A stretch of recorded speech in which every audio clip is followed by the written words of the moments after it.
I was attacked by a wild man with a club in his hand, and he split the back of my head open. Let's get into it.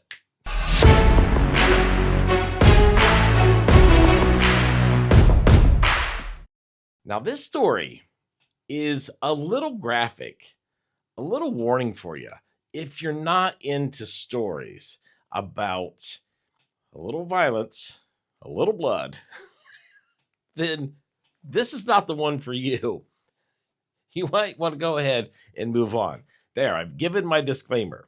Told you, this one's going to be a little graphic. But if you can handle it, then let's do this. So I grow up in Columbus, Ohio, in the south end of Columbus. I'm a South Ender, all my South Side people. Come on. I went to all the schools, grew up with all the kids in the neighborhood, and there's a whole way about us. And that way about us is that we like to fight.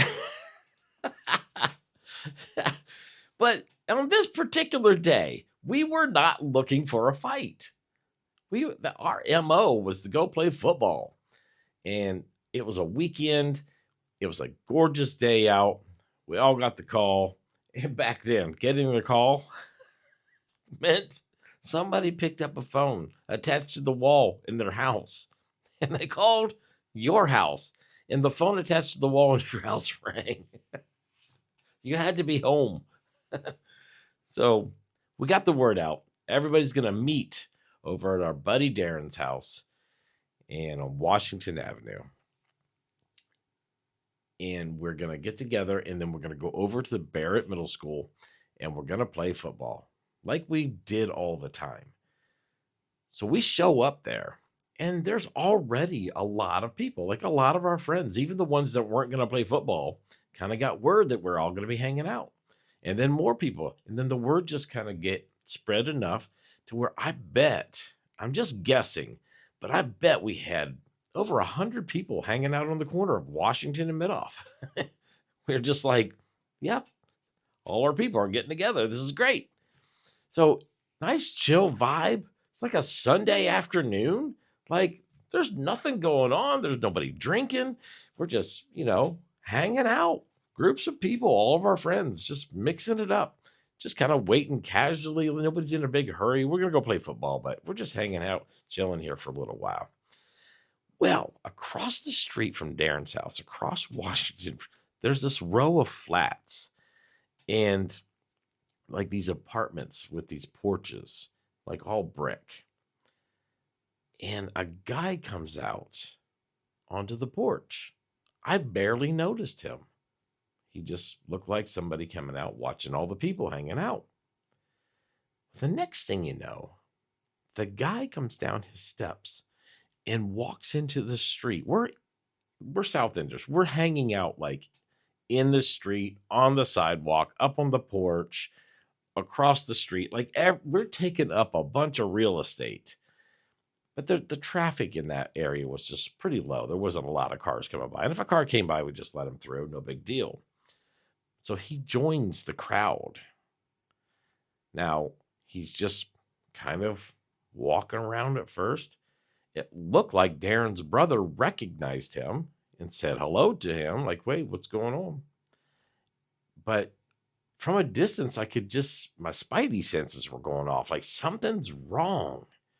Like this guy's not acting right. And even though Darren's brother knows him, this shouldn't be going this way. Like he's looked like he got a little bit of an attitude. I'm standing with my buddy Johnny. And I said to Johnny, something off about this over there. And he looks and he's like, yeah, I don't know. We can't imagine that too much can go wrong. It's one guy. There's probably nearly 100 of us. And he's walking around in the midst of us. So we're not too worried about it. But the guy, little did we know, the guy, he was high on something that altered his mind so much that he didn't know what he was doing. And he didn't know what he was saying, but we had no clue of any of that. But then I realized the guy is walking up to different groups of people and he's like pointing his finger. And then I could overhear a little bit of it. He's actually threatening people. He's saying he hurts people, and I'll hurt your mom, and I'll hurt your brother, and hurt your sister. He's just kind of talking out of his head, but it's in a very threatening way. Now I'm really starting to keep my eye on the situation. He just kind of bounces around it. And everybody's doing the same thing. Like, man, this dude, he's going to have to like settle down. Somebody's going to pop him in the mouth. And really, it doesn't matter. If he's running his mouth like that and he gets busted in the mouth, not a big deal. Kind of deserved it. And he's going to be okay. That's what we thought. This is going to be that easy to handle this situation. Nobody was even getting, a little excited about this. He continues to do it over and over. He keeps running his mouth.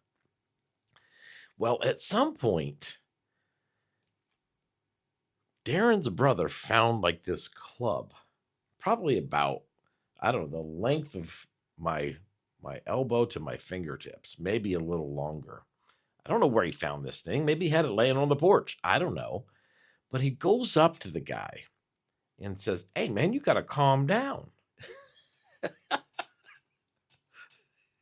Like, with a club in his hand, letting him know, like, you're out of control.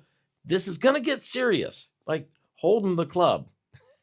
So the guy sees the club in dude's hand, and he reached out and grabbed it, yanks it out of his hand. And I'm like, uh-oh. The hairs on the back of my neck stood up. I'm like, this guy who's threatening everybody has now got a club in his hand. I'm like, Johnny, dude's got a club. He was like, oh, okay. So now we're just really hone in on this guy. Well, he's running around. He's charging at people. Now he's got people's attention. Now he's woke everybody up a little bit. So everybody's kind of staying away from the club. Everybody's sizing up the situation. Everybody's getting their mind in a place of how we're going to deal with one guy with a club. Can't just walk up and bust him in the mouth because he's got a club in his hand. So we're going to have to come up with a plan. And I see people, they're getting their plan together. They're organizing a little bit. I'm like, yeah, this really isn't going to be that big of a deal. Really didn't think so. So I turned my back on the whole thing. It's just getting a little monotonous over there. And he's just running his mouth, carrying a club. I'm standing there talking to Johnny again. Johnny, I can see his eyes look over my shoulder, and he yells, "Watch out." I turn around. The guy's charging me. Full on charge with this big club in his hand. I'm like, oh no, this is so bad.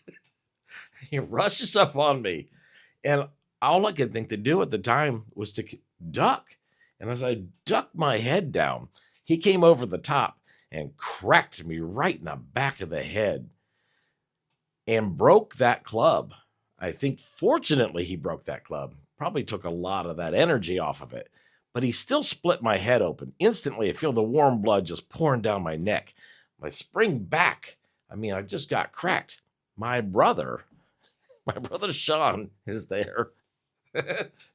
He grabs a club and comes running toward me. I'm thinking, oh gosh, he's going to save me. Because I just got my bell rung and I got blood pouring down the back of my neck. My brother says, "Here," and throws the club to me. Because this guy's still got to have a club in his hand. I'm like, oh my gosh. Lucky me. I caught that club that my brother threw at me. And I'm like, it's time to go to work. I'm in a lot of trouble. This guy's still charging me. Got to do what I got to do. So I swing my club, and I think it's one, maybe two hits, and this is going to be over. And I cracked this dude right in the face. Wham! I'm thinking, that should do, right? He takes the hit in the face, and then he just turned a mean look at me. I'm like, oh, it's going to take two. I cracked him again. Wha-bam. Didn't even faze him. He wasn't even slightly slowed down. He was still coming my way. So then I said, let me turn up the heat, man, because I'm in trouble. So I started swinging, wham, wham, wham. I don't know how many times, but it was a lot of swings, direct hits to the face and on the top of his head. Hard, hard hits. He's he's got visible signs. He's bleeding. He's been cracked hard several times by me. I was the first one to hit him. He's still swinging that club at me. He's still charging me full energy, not even wavered a little bit. And at that point, my buddies have organized and they decided, coming to rescue me, and they come rushing in. They come rushing in with everything they could find in their hand, rocks and bricks and coffee cups and whatever they had. And they launched a barrage at him. So then I get to step back because I got to deal with the wound in the back of my head. Got my bell rung. I was just here cracking this guy in the face. I'm like, let me get out of this situation. Let me back up a little bit. I backed up, people are bringing me towels for my head, and I'm watching this barrage. I'm like, this guy is taking a rock beating, man. He's just getting, I'm thinking, good night, man. Get down, buddy. You got to get down. This is not good. He's standing. He's swinging at people, and they're throwing rocks at him. And I'm like, how can he take this? I just gave him a beating. Now they're giving him a rock beating. And he's not slowing down at all. Johnny ran to his car and grabbed a baseball bat. He knew the situation got real serious as soon as he saw me get my head split open. He comes running back in the middle of this crowd, baseball bat in hand,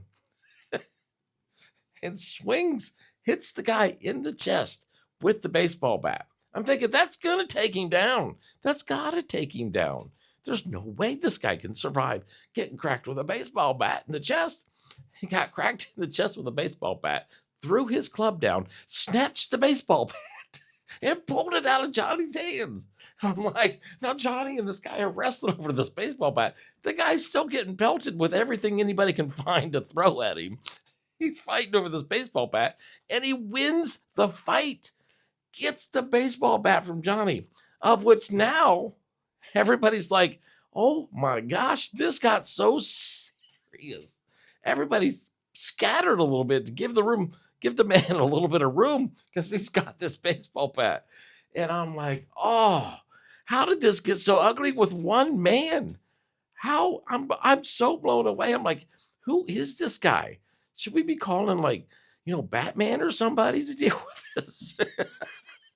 So the guy focuses gaze on me again for whatever reason. I don't know why, but I'm standing. I rode a motorcycle over there. It was just a little Honda orange 360 motorcycle. I'm like 16 years old and, just real proud of my little ugly motorcycle. But he comes running at me. So I give the man some space. He's got a baseball bat. He hit my motorcycle. Wham! Slammed it right on the tank. I'm like, oh, not my bike, man. Knocked it over. I'm like, oh my gosh, this guy is out of control. And I got to be honest with you, if 100 of us can't get this guy down, I don't know what's going to be able to get him down. He's still chasing people with the bat. He's still getting hit. People are just, bam, rocks and everything at him. Well, eventually everybody just kind of pulled all their energy together and just swarmed him and just came in full force. They had him wrapped up. Somebody got him from behind, had him wrapped up. Now he's holding on to this baseball bat and he's taking the beating of his life, man. People are just going nuts. Wham, wham, wham, wham. This goes on. I don't even know how long, but at some point, and I'm watching this whole thing happen, at some point, I see his knees start to buckle a little bit. I'm like, oh, he's about to go down. And sure enough, it was just a few minutes later. Down he went. Slam, hit the ground. And everybody's just taking turns, man. They didn't want him getting back up. So people are taking turns, giving him the what for with their feet. But he's holding on to that bat. He won't let go. Nobody can get it out of his hands. The man's like superhuman strong. And I think to myself, I'm really thinking to myself, uh-oh. I mean, this man is probably going to die. That's what I was thinking. And like, this is turned really terrible, really fast. At that point, a police car slides around the corner. Wow, wow, wow. Slides around the corner. We hear other police cars coming, helicopter in the air. When the police car pulls around the corner, most of the South Enders, they have a record of dealing with the police, so they don't want any part of that. They all scattered. I didn't have any trouble with the police. I wasn't going anywhere, and I didn't do anything wrong. I was defending myself from being beat with a club, and my motorcycle got knocked over. So I'm staying. I have nothing. I didn't do anything wrong at all. I'm going to stay and see what's going to happen with this police officer. Dude is still laying on the ground. The police officer gets out of his car with a shotgun in his hand. He's holding the shotgun. He's scanning the crowd. He sees the man laying on the ground, clearly beaten. And I'm wondering if the guy's alive. Police officer staring, looking, assessing. The guy moves. So now everybody's watching the guy. Now, the police officer is just going to wait for his backup. He's not going to try to make any sudden moves himself. But the guy springs to his feet with the baseball bat in his hand. And I'm like, what in the world? And he looks at the cop and says, I kill cops too, buddy. And he started walking toward the cop. I'm like, oh my gosh. The cop pumps that shotgun, pop, pop, points it at the dude and starts yelling at him to put that bat down and stop what he's doing. And I'm like, I thought I already saw this man get killed. I'm definitely going to see this man get killed right now.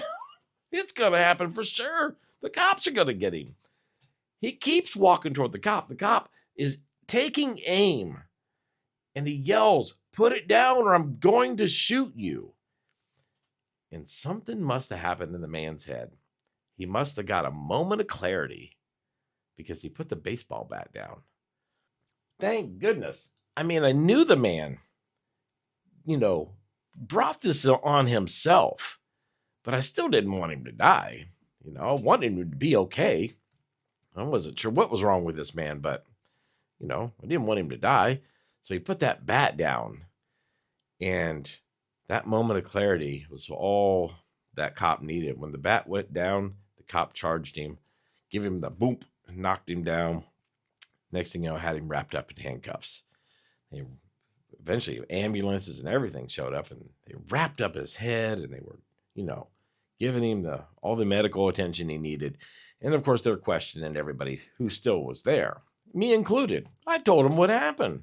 So they could see the guy's out of his mind or whatever, and they end up taking him off. The scene dissipates.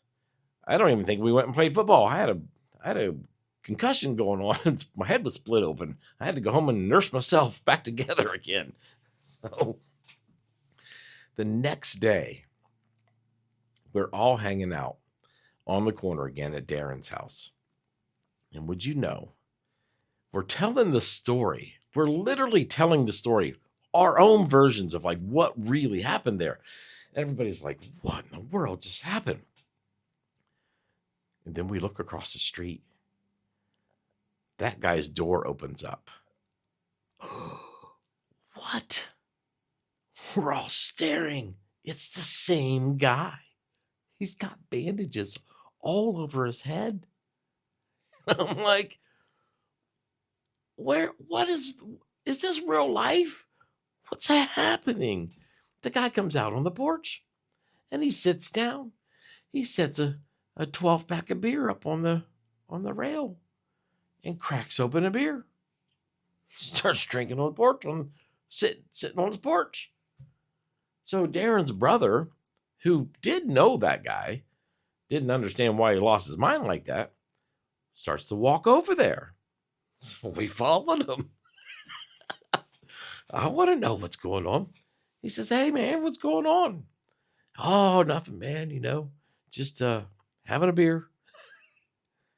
Well, what happened to your head?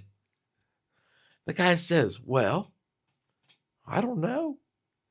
He goes, I was out last night somewhere, and I think I got jumped. The guy couldn't remember anything.